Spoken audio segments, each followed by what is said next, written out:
Shape of the Earth. In ancient times, people had no idea about the shape of the Earth. But the scientists guessed that the shape of the Earth may be round. How did they come to this conclusion?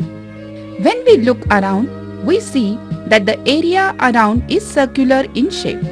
Secondly, he thought that it is flat and circular by the shape of the sun and the moon. On a full moon night, the moon appeared circular and scientists carried out an experiment. Look at the four figures.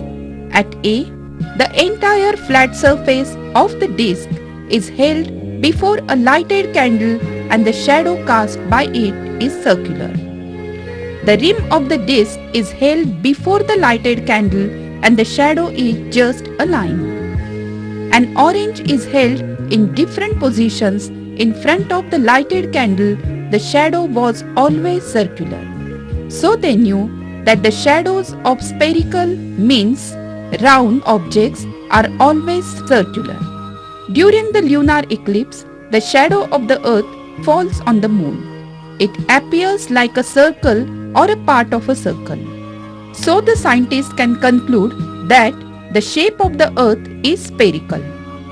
At the time of voyages, this knowledge is confirmed. Second experiment. See the figure. The observer is at the right side on the shore.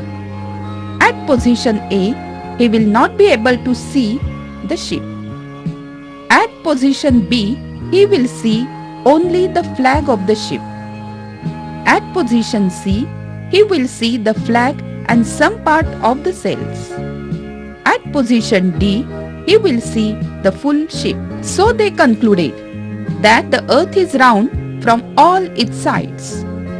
Nowadays, the earth can be photographed from different angles with the help of artificial satellites and spaceships. And so, we know that the earth is spherical. But it is not perfect sphere. Its shape at the poles is slightly flat and it bulges at the equator. The earth rotates on its axis and so it bulges at the equator and relatively flat at the north and south pole.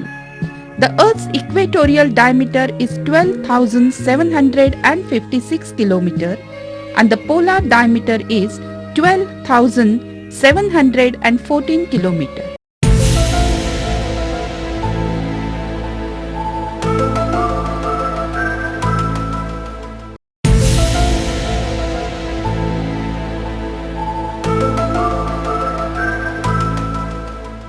Chapter 2. Locating a place on the earth. See the chart with various animals. Can you locate the elephant? It is in the third row and fourth column. In the same way, we can locate any place on the earth. For it, we will have to imagine horizontal and vertical lines on the earth's surface. See the figure. A ball is placed near a scale. Pencils are fixed on the scale at different levels. Rotate the ball. The pencil should touch the ball. When the ball completes its rotation, the pencil lines will also make complete circles. The circle formed at the middle is the biggest circle.